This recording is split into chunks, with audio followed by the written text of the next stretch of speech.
Alright guys, Michael Panur here and welcome to this first episode of Michael Loco, where we focus on growing edible mushrooms.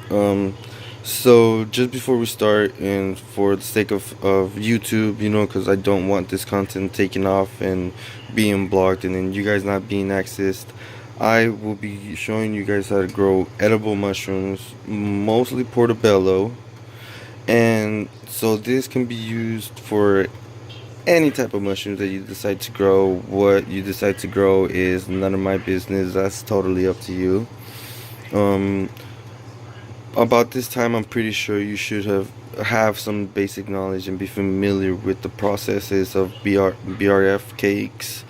So if you know what that is, you know what I'm talking about. So I'm gonna be focusing on something that we call monotubs, or for this sake, I'm gonna be calling it a mushroom farm, just because I don't want YouTube to take it down and then not being available for you guys. So at this point, I'm pretty sure you guys already have your spores, liquid culture, whatever you guys are gonna be using to inoculating your grain. I'm using Milo. I went to my local feed store and got 50 pounds for like $5, which is not bad, especially you're supporting the local guys, which is not bad either. Um, I use this as my measuring. I just dip it in there and scoop that up. It's usually enough to fill 6 of the quart jars. If you don't have one of those, fill up a quart jar all the way, and I feel one quart jar full of your grain of dry grain equals to 2 jars rehydrated and everything. So basically what we're gonna do is we're gonna put our grain into the water and we're gonna rehydrate it, so that way when we inject our spores and our liquid culture into it, it has something to feed off of it, and it's not just dry. Because I think if it's dry, I don't think it's gonna grow as much as if it has water, because mushrooms are 90% water. So I mean, it just doesn't have to be ridiculously saturated in water, just as long as there's water content in your grains.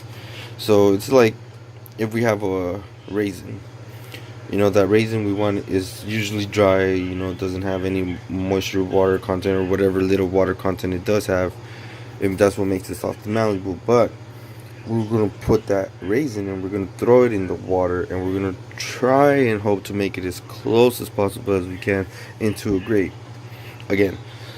So that's what we're gonna do here. So after this, I'm gonna show you how to pretty much sterilize the grain for getting it closer to your next step. This jar isn't ready because this jar is usually just an extra one. I already have 6 that are ready to go, which are drying. I just finished washing. So before you even start loading these, you gotta make sure to poke a hole in here. I usually use a nail, make a hole, and then make it wider with the knife, and then wash off the lid so you get all those metal shavings off. And then all that does is just it helps you be able to inject your spores easily, because it's better if you just poke the needle through than having to open this up and then expose all the grains into like all the contaminants in the room, whether you're using an SAB. Because an SAB, which is a still air box, is pretty effective. That's what I use, and I've had so much success with it. So probably later on I'll show you guys how to make one of those.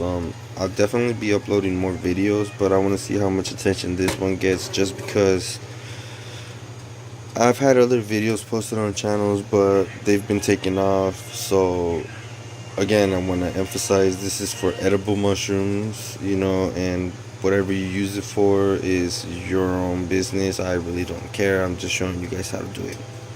So okay, so I'm just gonna put this in there, and then I'll be back once they're ready. I'm gonna load up my jars, and then we'll put them in the pressure cook, and then I'll show you guys how it goes. All right, I'll be back. Oh shit. All right guys, so we're back now. This is where you might think like, oh, all right, my grains are hydrated, ready to go. Put them in the jar, and sorry guys, we still have a while to go. Not only do we have to actually strain the grain out, because like I said, if we put it in there with that water, that's gonna be too much water, and then it can actually be affecting you in a negative way than actually helping you out in the end. So as you can see right here, our grain is not so wispy and dry anymore. It's actually grown a little bit, and it's hydrated, as you can see. So that's what we're looking for. I put it on for a good 40 minutes. It's been like, what, I don't know, 16 minutes. We can still let it go, another good 10 minutes, or let it go all the way down. For the sake of the video, I'm gonna shorten the timeout, just because I didn't realize that I should have made some grain before to have some jars ready, so that way when I pretend, by the magic of YouTube, pretended to load it up, I could have had the jars loaded up for you, and then I could have just put them in the pressure cooker. But I mean, boy, no, I'm gonna have to wait, you guys, because I'm trying to show you guys how to prep the grain. So this is part of the grain prep, including putting it in the pressure cooker. I mean, I can just tell you guys, but I would rather also show you guys, because I know a lot of people learn not only by listening and by seeing, but by actually doing it. So this way you can actually go along with the video, like literally, oh dude put in 40 minutes, oh okay, he let it go 23 minutes, still going, okay, no, still let it boil, we're gonna let it boil. Like I said, though, for the sake of the video, I'm gonna take it out in 3 minutes. So basically I let it boil for 20 minutes.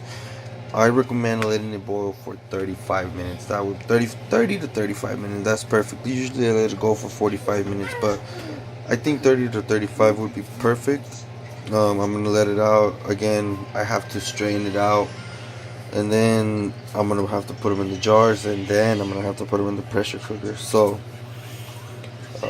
hopefully you guys will still be around, keep watching this video, just so you guys can see how I do it, and then that way you guys can decide on how you guys want to do it. If you guys want to change something, it's just a learning experience. So I'm gonna pause it again, guys. I'll be back. I'm gonna start straightening out my grain, and then I'm gonna show you guys when I do load them into the jars.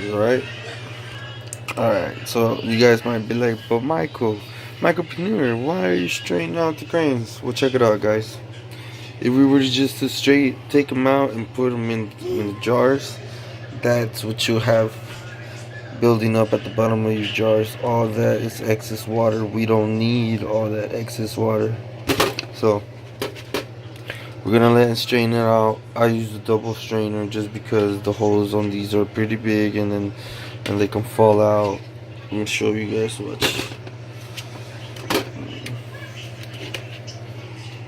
Let's see, there's some. Let's see how they fall through the little holes. So that's the only reason why I did that. You guys might want to get the finer ones, or the finer strainers, or it's totally up to you guys. So hopefully you guys have a pressure cooker before you guys continue on to the step. I mean, if you guys have messed around with this, if you guys are familiar with the BRF cakes, then I am sure you guys got pressure cookers, because it's the exact same thing with the BRF cakes. You need a pressure cooker, because once these right now, if I were to put my spores in it, everything that I had, so the reason we boil it is because there's already spores in there. Spores is just little microscopic specks of microorganisms or bacteria, whatever you want to call it, floating around in the air. There's all kinds of bacteria and spores around the air all the time. So the reason we do this is so that any endospores that can survive, like being so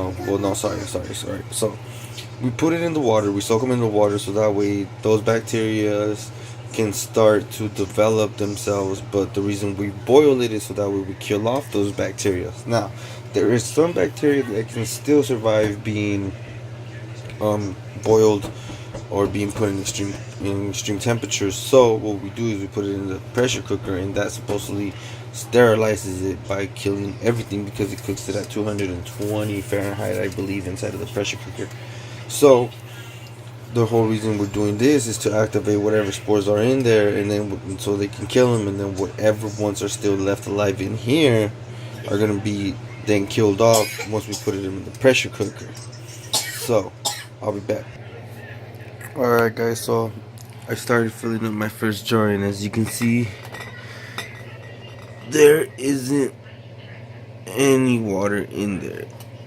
There's like a little bit of moisture on the sides, but that's fine. That should all go away once we pressure cook it, and once we start getting everything in there, like the spores or the liquid culture, whatever you're gonna use, and then this is why we strain it out, because look at that, that's just ridiculous amount of water. If we would have put that in there, all that water would have been in that jar, and then that would have literally ruined everything, because bacteria could form, especially when it's water and there's water. Like I've had it where there's excess amount of water down here, and then next thing you know, that water's yellow, and it's not even water anymore. It looks like freaking like gelatin, and it's just disgusting. So I got these other ones that I'm gonna put in there. Hopefully it's more than these 4 jars. Hopefully I can get the 6 like I said.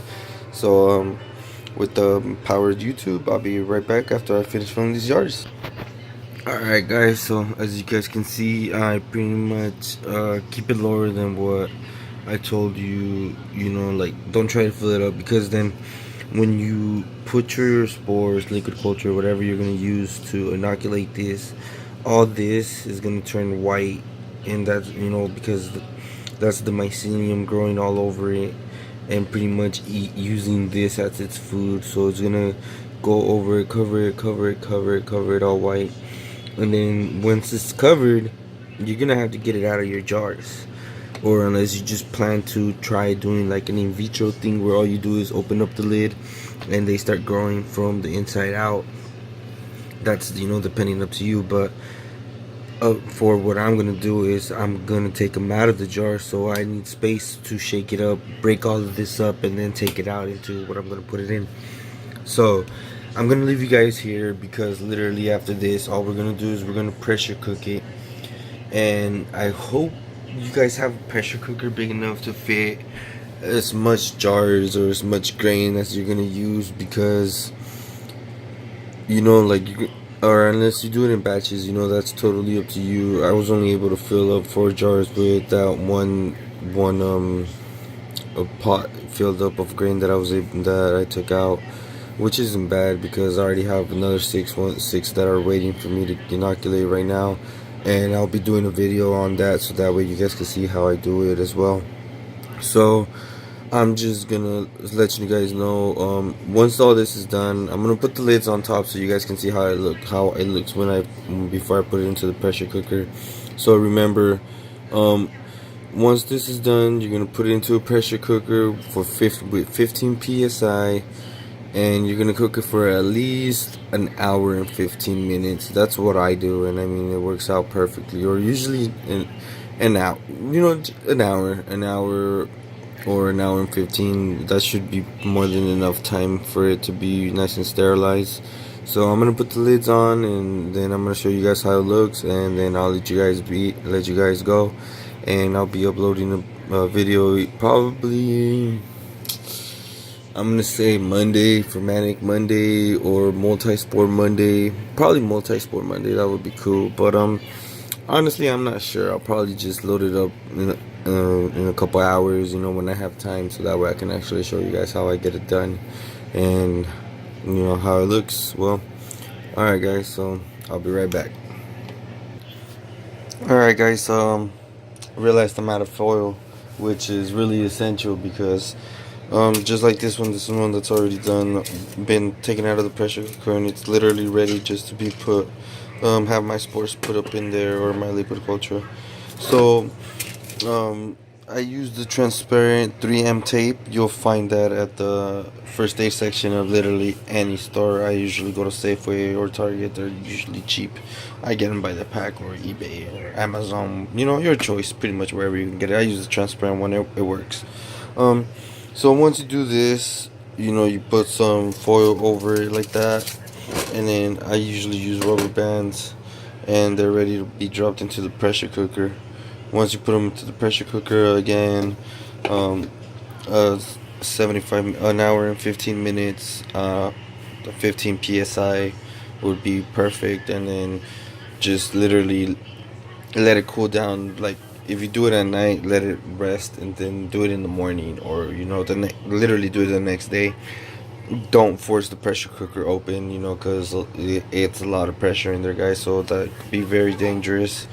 Um, okay, so if you guys are interested, I'll put details below. You can follow me on Instagram, Michaelpreneur, MyCopreneur.